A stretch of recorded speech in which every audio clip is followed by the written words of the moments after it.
E se a democracia nunca tivesse existido? Não falo de ditaduras temporárias, não falo de líderes autoritários que surgem e caem. Falo de um mundo inteiro. Um mundo onde a palavra escolha jamais foi pronunciada. Um universo em que você nasceu, viveu e morreu, sem nunca sequer imaginar que poderia decidir algo sobre o seu próprio destino. Um mundo onde a liberdade não foi roubada. Ela simplesmente nunca nasceu. Imagine crescer sem urnas, sem parlamentos, sem debates, nenhum grito nas praças públicas, nenhum candidato pedindo votos, nenhum povo derrubando tiranos em busca de algo maior. A vida se resumiria a obedecer, não por medo da perda, mas porque a ideia de poder escolher jamais teria existido. As cidades seriam erguidas como templos de obediência. Os governantes, figuras eternas, seriam vistos como deuses terrenos, e as multidões não seriam cidadãos, seriam apenas sombras, engrenagens silenciosas de um mecanismo infinito. Agora imagine o peso disso, um mundo onde você não sabe que poderia ter voz, onde os séculos se arrastam em silêncio, onde a esperança é substituída por uma obediência automática, como o respirar. Não haveria rebeldes, não haveria mártires, não haveria resistência, porque para resistir é preciso saber que existe outra forma de viver, e nesse mundo essa lembrança nunca teria surgido. Mas aqui está o detalhe mais aterrador. O silêncio seria tão absoluto que ninguém sentiria falta da liberdade. A escravidão seria confundida com normalidade, e o pesadelo é que ninguém sequer perceberia estar preso. Mas e se um dia alguém ousasse perceber? Esse é o verdadeiro horror. Não o tirano, não a espada, mas o vazio. Um vazio tão profundo que faria a humanidade inteira esquecer que poderia ser dona do próprio futuro, até que, talvez, um sussurro, uma fagulha esquecida, rompesse o silêncio eterno. E se esse sussurro existisse? Se uma única palavra proibida, escondida em manuscritos secretos, pudesse despertar o impossível? E se,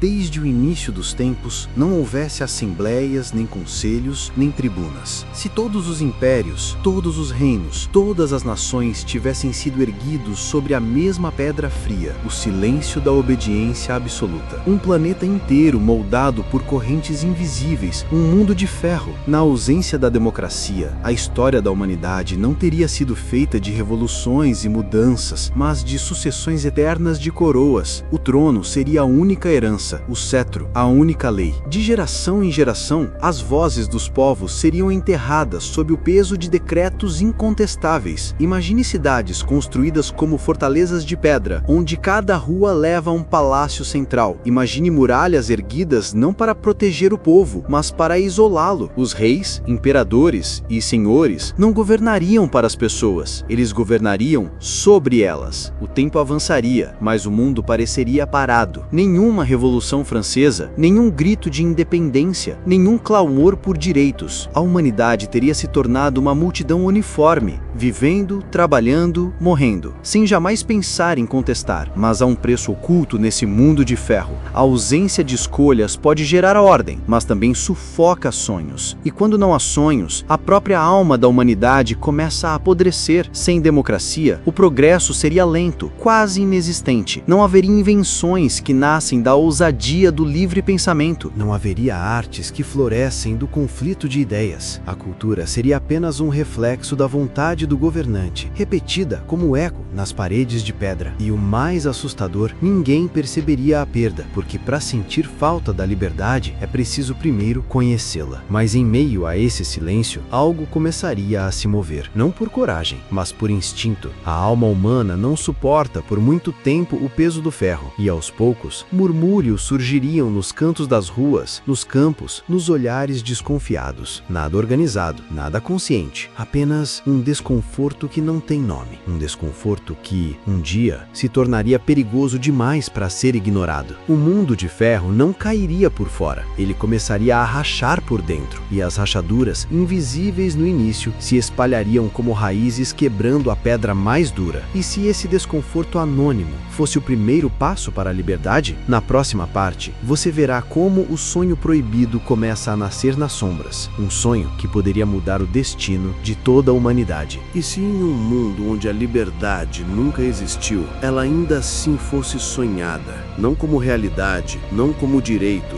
mas como um segredo perigoso, um devaneio que surgisse no coração dos homens como uma chama proibida, escondida atrás dos olhos. E se esse sonho fosse forte o suficiente para desafiar séculos de silêncio, nas sombras dos palácios, entre paredes úmidas de masmorras, de corredores escuros, de bibliotecas proibidas, nasceria algo inesperado. Não uma revolução organizada, não um levante de espadas, mas uma simples pergunta. Uma pergunta que poderia destruir impérios inteiros. Por que eles mandam e nós obedecemos? A pergunta surgiria primeiro em murmúrios, em contos secretos, em metáforas disfarçadas de fábulas. Depois em pergaminhos escondidos, em versos de poesia, em histórias passadas de geração em geração. E cada vez que alguém ousasse sonhar, a chama aumentaria. O sonho proibido não tinha nome, não era chamado de democracia. Era apenas a sensação amarga de que algo estava errado, de que o mundo poderia ser diferente. Mas cada sonho tem seu preço. E nesse mundo de ferro, sonhar era perigoso demais. Aqueles que ousavam questionar desapareciam. Os guardiões do poder sabiam que a pior arma não era uma espada, mas uma ideia. As fogueiras queimavam não apenas corpos, mas pensamentos. Bibliotecas inteiras eram destruídas para impedir que o sonho se espalhasse. E ainda assim, ele voltava, sempre voltava, porque não havia como matar um sonho que nascia de dentro do coração humano. Então, algo inesperado aconteceu. Um governante, em meio a delírios de poder, cometeu o erro fatal. Concedeu ao povo uma escolha, ainda que mínima, ainda que simbólica. Talvez fosse a decisão sobre um tributo, talvez sobre a colheita, talvez sobre quem vigiará os portões. Mas foi suficiente. Pela primeira vez, o povo experimentou a sensação de decidir. E como provar o gosto de um fruto proibido, eles nunca mais esqueceriam. O sonho proibido deixou de ser apenas uma fagulha, tornou-se incêndio, e por trás das muralhas de ferro, uma nova consciência nascia. Não havia nome para ela, mas nós, hoje, a chamaríamos de liberdade. E se esse incêndio não pudesse mais ser contido, na próxima parte, você verá como o sonho proibido se transformou em rebelião, ameaçando quebrar correntes que pareciam eternas. E se um povo que nunca conheceu a liberdade ousasse lutar por ela, não como herança, não como direito garantido, mas como algo roubado, arrancado das sombras da tirania? E se, em um mundo forjado em ferro, a primeira rachadura se abrisse em meio a sangue e fogo? E se a obediência eterna fosse quebrada? O sonho proibido já não cabia mais nos sussurros. Ele crescia nas aldeias, nos mercados, até mesmo nos corredores dos castelos. Cada olhar desconfiado, cada silêncio incômodo, cada gesto escondido tornava-se parte de uma conspiração invisível. As cidades pareciam tranquilas, mas por baixo das ruas de pedra, o povo afiava facas. Os campos seguiam em colheita, mas as mãos dos camponeses tremiam com fúria. As muralhas seguiam firmes, mas já havia rachaduras no coração de quem as defendia. E então aconteceu. Talvez tenha sido um assassinato injusto, talvez um tributo insuportável, talvez apenas uma palavra dita no momento errado, mas algo pequeno e banal se tornou a fagulha que incendiou séculos de silêncio. Povos inteiros que nunca tinham levantado a voz, agora levantavam armas improvisadas. E, pela primeira vez, os tiranos sentiram medo. Mas havia um problema. O povo sabia o que odiava, mas não sabia o que queria colocar no lugar. Eles sabiam quebrar correntes, mas não sabiam o que fazer depois de livres. E é nesse vazio que o perigo cresce. Porque um povo que não conhece a liberdade pode acabar recriando a tirania. O estopim havia explodido. As cidades estavam em chamas. O sangue corria nas ruas e os gritos de revolta ecoavam pelas montanhas. Mas, acima de tudo, havia uma pergunta terrível ainda sem resposta. Se não a tirania, então o quê? E se a vitória contra os reis de ferro fosse apenas o começo de um pesadelo ainda maior? Na próxima parte, você verá como o vazio deixado pelo colapso do poder poder abriu caminho para algo ainda mais sombrio, o caos absoluto. E se o maior inimigo da humanidade não fosse a tirania, mas o vazio que vem depois dela? E se ao quebrar as correntes o povo não encontrasse a liberdade, mas apenas o abismo, um abismo feito de sangue,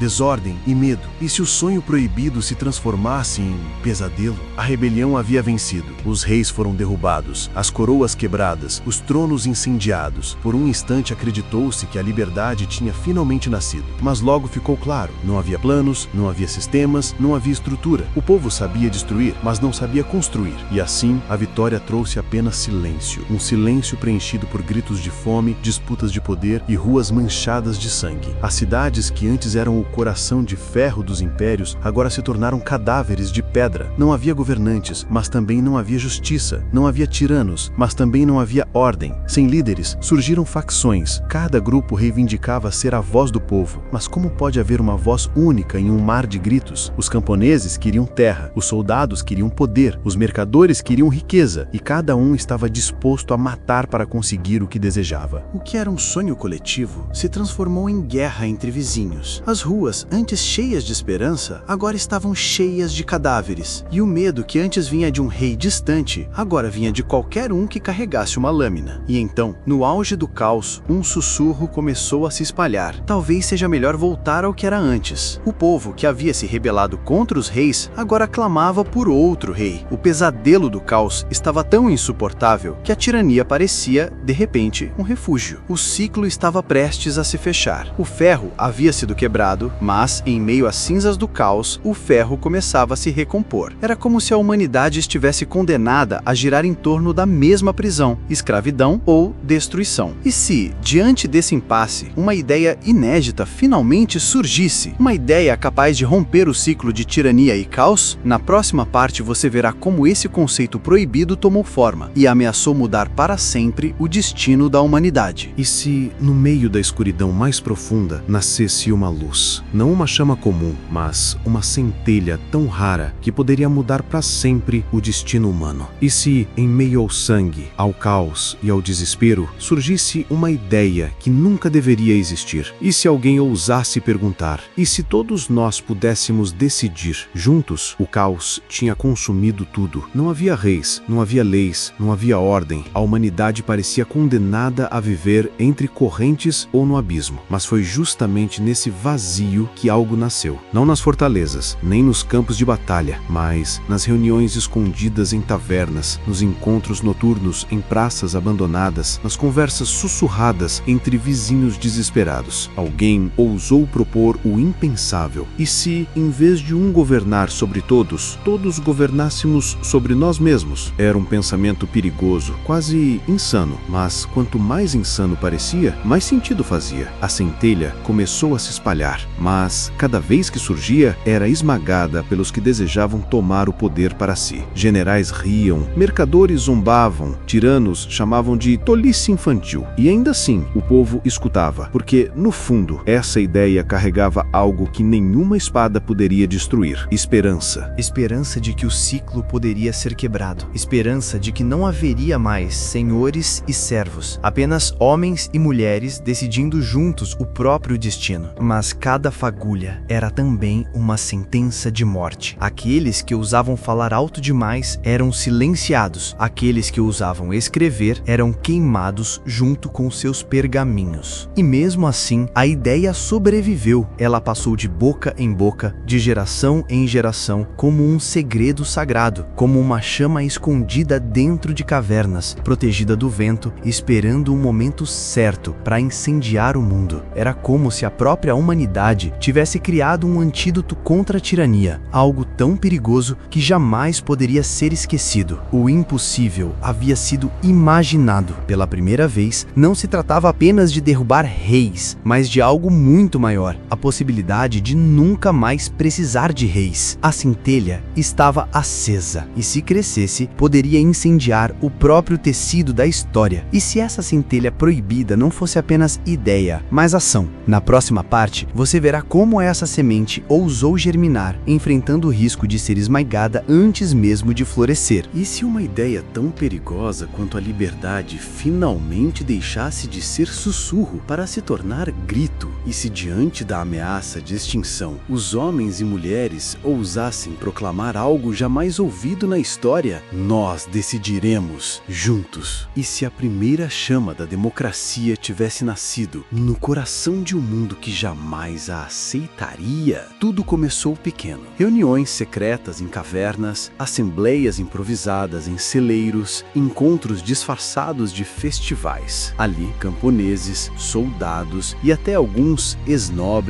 se juntavam para experimentar o impossível: falar, ouvir, votar. Cada voz carregava medo, mas também algo que não se via há séculos: coragem. Pela primeira vez, ninguém estava acima, ninguém estava abaixo. Cada decisão era pesada pelas mãos de muitos e não pela vontade de um só. Era imperfeito, era confuso, era frágil, mas era real. E justamente por isso, era também mortalmente perigoso. Os tiranos viram nessa chama uma ameaça maior que qualquer espada. Exércitos foram enviados, espiões infiltrados, traidores surgiram. As assembleias eram caçadas como se fossem seitas. Homens eram enforcados em praça pública, mulheres eram queimadas como bruxas. E ainda assim, novos grupos surgiam em outras cidades, em outras aldeias, como se a chama fosse impossível de apagar. Até que algo extraordinário aconteceu. Um dos generais enviados para exterminar essa nova prática se recusou a cumprir a ordem. Ele tinha visto a mesma coisa que todos os outros. Não era apenas rebeldia, era algo diferente, era esperança. E assim, pela primeira vez, alguém que detinha poder decidiu se juntar ao povo e não esmagá-lo. A chama agora não era mais só um segredo escondido. Ela começava a tomar forma, ganhar aliados inesperados, crescer além do controle dos tiranos. E com cada voz que se unia, ficava mais claro: a ideia não podia mais ser assassinada. Ela já era maior do que os corpos que tentavam destruí-la. E se, contra todas as probabilidades, essa chama finalmente incendiasse o mundo? Na última parte, você verá até onde essa ideia proibida poderia levar e o que aconteceria se a democracia nunca tivesse existido de verdade. E se a democracia nunca tivesse existido? Se aquela chama tivesse sido apagada antes de incendiar o mundo? E se, até hoje, estivéssemos presos ao ciclo eterno de reis, impérios e tiranos? O que seríamos nós agora? Porque foi por um fio que tudo aconteceu. Por um instante, parecia certo que a ideia seria esmagada, que a centelha morreria no silêncio, que o povo voltaria a viver de correntes, sem jamais imaginar outro caminho. Mas, contra todas as probabilidades, ela resistiu. Resistiu à tirania, resistiu ao caos, resistiu ao próprio medo humano. E dessa resistência nasceu algo que não era apenas política, era a chance da humanidade olhar para si mesma e dizer: nós somos capazes de escolher. Mas mesmo assim, a democracia nunca deixou de ser frágil, nunca deixou de ser perseguida, nunca deixou de estar à beira do colapso. Porque os velhos fantasmas ainda rondam: o desejo pelo poder absoluto, o medo da liberdade plena, a tentação de entregar tudo a um salvador. E se a democracia nunca tivesse existido, talvez não sentiríamos essa tensão, mas também nunca conheceríamos a esperança. Imagine agora o mundo sem ela: nenhuma revolução popular, Nenhuma voz do povo ecoando nos corredores do poder. Nenhum direito conquistado pelo voto, pela luta, pela escolha. Um mundo inteiro governado por poucos, para sempre. E nós, aqui, não estaríamos debatendo, nem questionando. Estaríamos apenas obedecendo. E é por isso que a pergunta continua ecoando: e se a democracia nunca tivesse existido? Talvez nunca tivéssemos visto a luz. Talvez jamais soubéssemos que havia outro caminho. E talvez agora estivéssemos vivendo no escuro, acreditando que esse era o único destino possível. Mas a centelha sobreviveu e transformou-se em chama. E essa chama, frágil e perigosa, continua sendo tudo o que impede a humanidade de voltar para a escuridão. Se este cenário te deixou inquieto, imagine os outros destinos que a história poderia ter tomado. O que aconteceria se outra chama tivesse se apagado antes de nascer? Comente abaixo sua visão. E lembre-se, às vezes, o que parece frágil é justamente o que mantém o mundo inteiro de pé.